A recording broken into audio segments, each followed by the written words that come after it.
I got so much motherfucking design on right now. Break it down, bring it back, make it clap. I got 3 old thoughts, new block, wear that thing. Bitches on my line, and you know. Menciptakan hubungan yang baik antara konselor dengan konseli merupakan langkah awal keberhasilan konseling. Banyak ahli sepakat bahwa hubungan konseling menjadi kondisi yang krusial dalam mempengaruhi keberhasilan pencapaian tujuan-tujuan konseling. Nah, hubungan konseling dikatakan sebagai kondisi yang krusial karena hubungan konseling akan mempengaruhi iklim atau aliansi terapeutik antara konselor dan konseli. Nah, hubungan konseling yang berkembang dengan baik akan memungkinkan konseli membuang perasaan-perasaan cemas, takut, atau malu untuk membicarakan atau mendiskusikan masalahnya dengan konselor, termasuk rahasia-rahasia pribadi yang dimilikinya. Nah, di sini konseli juga mengembangkan rasa percaya kepada konselor bahwa konselor dapat menjadi pendengar yang baik dan punya kesungguhan untuk menolongnya. Nah, kemauan konseli untuk mau membicarakan masalahnya kepada konselor menjadi kondisi awal yang sangat esensial. Karena dengan itu, konselor dapat memperoleh informasi yang luas, mendalam, dan akurat tentang masalah konseli. Dan atas dasar itu, ia akan lebih mungkin dapat mengembangkan langkah-langkah strategis yang lebih efisien.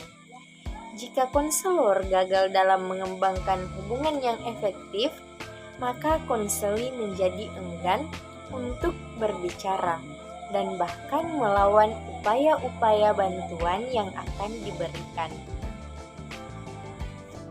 Nah, selanjutnya, sejumlah hasil penelitian telah membuktikan jika hubungan konseling secara konsisten mempengaruhi keberhasilan dalam pencapaian tujuan-tujuan konseling. Seorang konselor harus mampu membangun hubungan yang baik dengan konseli.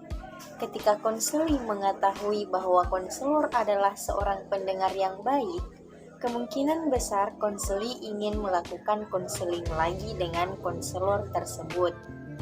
Hubungan baik antara konselor dan konseli bisa dilakukan dengan berbagai kegiatan. Misalnya, mulai dari berbicara dan mendengar semua masalah konseli.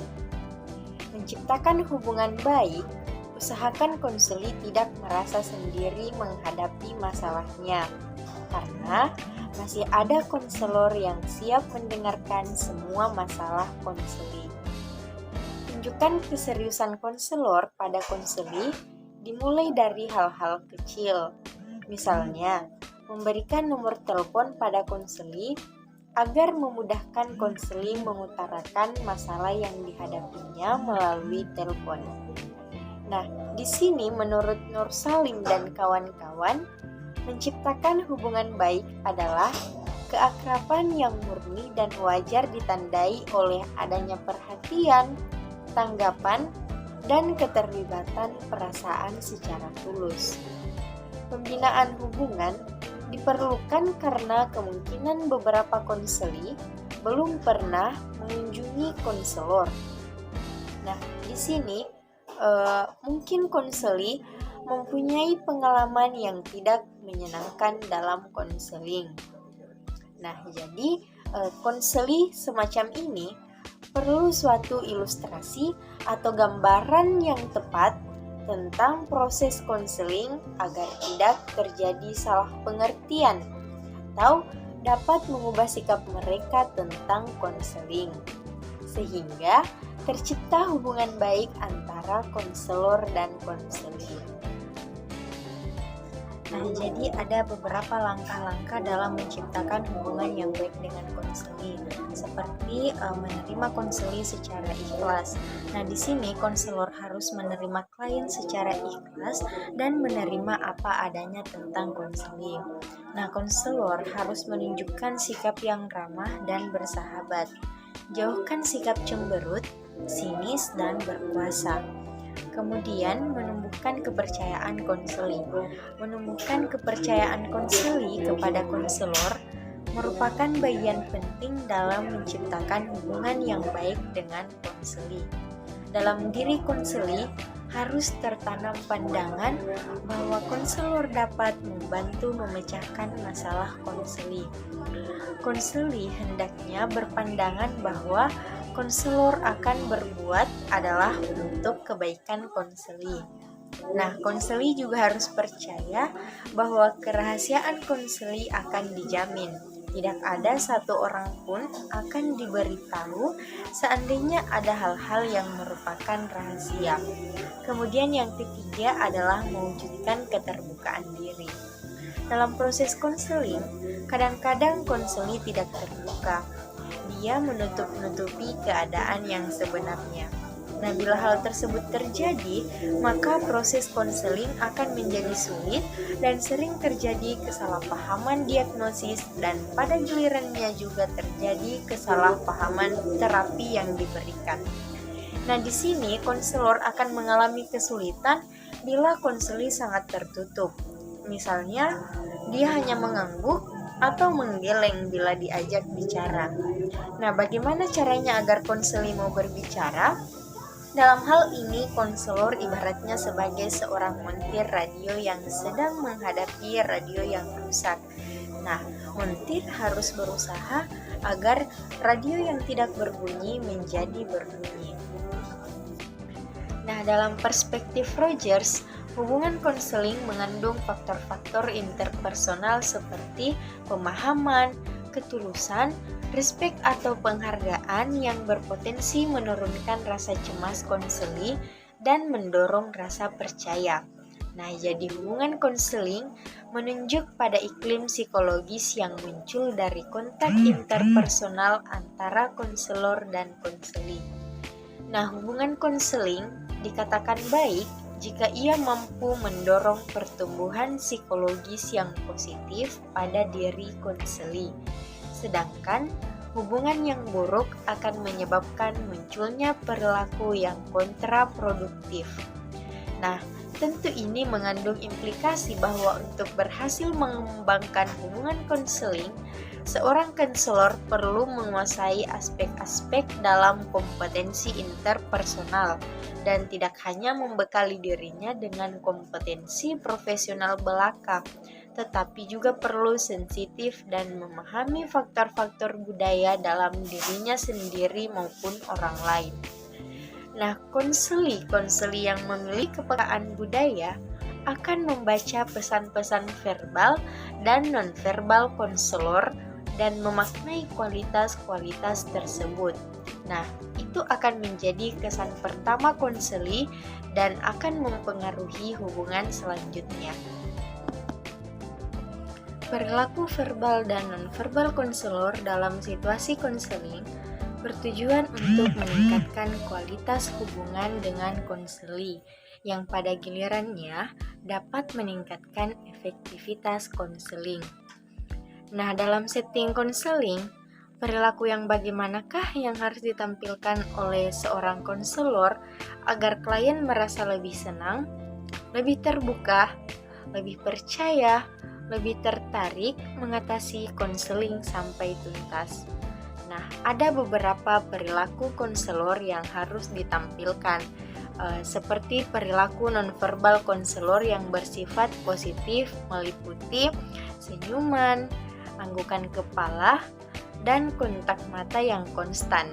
Nah, adapun perilaku nonverbal yang negatif misalnya muka masam, mengkerutkan dahi, menggelengkan kepala, dan kontak mata yang tidak stabil serta mencibir.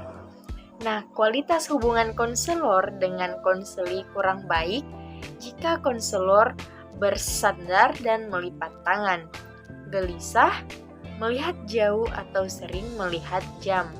Nah, untuk meningkatkan interaksi dalam proses konseling, konselor dapat melakukan misalnya merespon dengan kata-kata pendek. Misalnya, oh, teruskan lalu bagaimana? Nah, kemudian konselor juga dapat merefleksikan kata-kata lain tetapi makna sama. Nah, contohnya, jadi kamu akhir-akhir ini kurang tidur. Nah, kemudian memberikan penghargaan positif seperti, saya pikir gagasan kamu itu cukup. Nah, berdasarkan beberapa studi dalam bidang psikologi, Hill dan kawan-kawan melaporkan 3 areal pokok yang relevan dengan efektivitas konseling, yaitu kemampuan nonverbal, tingkah laku nonverbal, dan kongruen antara verbal dan nonverbal. Nah, hakikat hubungan interpersonal konselor dan efektivitas konseling merupakan hal yang cukup rumit. Nah, berdasarkan beberapa studi, disimpulkan bahwa tingkat keterampilan konselor dan penggunaan empati, kehangatan serta ketulusan merupakan faktor kunci dalam menentukan keberhasilan proses dan hasil konseling. Nah, jadi tingkah laku nonverbal responsif konselor menghasilkan persepsi konseli terhadap keahlian, daya tarik, dan sikap dapat dipercaya lebih tinggi kepada konselor daripada tingkah laku nonverbal yang tidak responsif. Nah, di sini bahasa konselor diasumsikan berperan penting dalam pendekatan terhadap klien. Penggunaan bahasa psikologis menghasilkan persepsi yang lebih tinggi mengenai kredibilitas konselor daripada menggunakan bahasa sehari-hari. Terdapat pengaruh yang signifikan antara tingkah laku nonverbal responsif, jenis tingkat bahasa, dan pakaian konselor terhadap persepsi klien tentang keahlian dan daya tarik konselor. Nah, di sini konselor dinilai sebagai ahli apabila ia menampilkan tingkah laku nonverbal yang responsif, menggunakan bahasa profesional, dan memakai pakaian resmi. Tingkah laku nonverbal yang responsif, penggunaan bahasa orang awam, dan penggunaan pakaian resmi menghasilkan penilaian daya tarik yang lebih tinggi bagi konseli. Nah, untuk menilai tingkah laku nonverbal konselor, kita dapat melihat beberapa bahasa nonverbal yang dikeluarkan oleh konselor selama proses konseling, seperti kontak mata. Nah, di sana kita dapat melihat kontak mata konselor. Apakah selama proses konseling kontak mata yang dilakukan oleh konselor itu terus-menerus atau hanya melihat sekilas. Kemudian kita juga dapat melihat senyuman dari konselor selama proses konseling. Apakah selama proses konseling tersebut ia melakukan senyuman ataupun tidak. Nah, kemudian anggukan kepala seorang konselor. Apakah ia menggunakan anggukan kepala selama proses konseling ataupun tidak. Nah, kemudian kita juga dapat melihat ekspresi wajah dari konselor. Apakah selama proses konseling berlangsung muka konselor tersebut ceria, lesu, atau memperhatikan hal-hal lain. Nah, kemudian selanjutnya adalah gestur. Nah, kita dapat melihat gestur dari konselor seperti gerak-gerik yang dilakukan selama proses konseling. Kemudian kita juga dapat melihat atau mendengarkan suara konselor tersebut. Apakah suaranya lembut? Vargas dan Barkowski mengemukakan kriteria efektivitas konseling secara bipolar seperti yang pertama, tidak terjadi penerimaan atau terjadi penerimaan, tidak mengalami feeling atau mengalami feeling.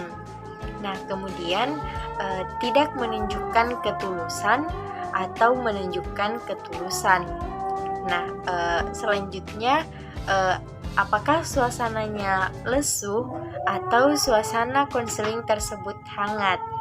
Kemudian tidak menunjukkan pengertian atau konselor menunjukkan pengertian. Apakah konselor tersebut tidak dapat dipercaya atau dapat dipercaya. Konselor tidak menunjukkan empati atau konselor menunjukkan empati. Dan konselor tidak menunjukkan penghargaan positif atau konselor menunjukkan penghargaan positif. Nah, kriteria lain mengenai efektivitas konseling diusulkan oleh Hill dan kawan-kawan, bahwasanya mereka melihat efektivitas konseling ditinjau dari segi iklim konseling, kepuasan dalam konseling, dan kesenangan atau kenyamanan dalam konseling. Nah, berkenaan dengan penelitian efektivitas konseling, Vargas dan Barkowski menyimpulkan bahwasanya keterampilan konselor menghasilkan proses konseling yang menyenangkan. Kemudian, keterampilan yang baik juga menghasilkan tercapainya harapan-harapan dalam konseling. Dan keterampilan konselor yang baik maka akan menghasilkan empati, ketulusan, dan terjadinya penghargaan positif pada klien. Nah, di sini klien yang mempunyai harapan-harapan akan hasil konseling, maka ia dapat mempermudah proses terapeutik. Meskipun demikian, yang penting diingat menurut Vargas dan Barkowski adalah positif atau negatifnya kegiatan terapi juga ditentukan oleh keterampilan nonverbal konselor, bukan semata-mata oleh meningkatkan persepsi konseli terhadap daya tarik konselor.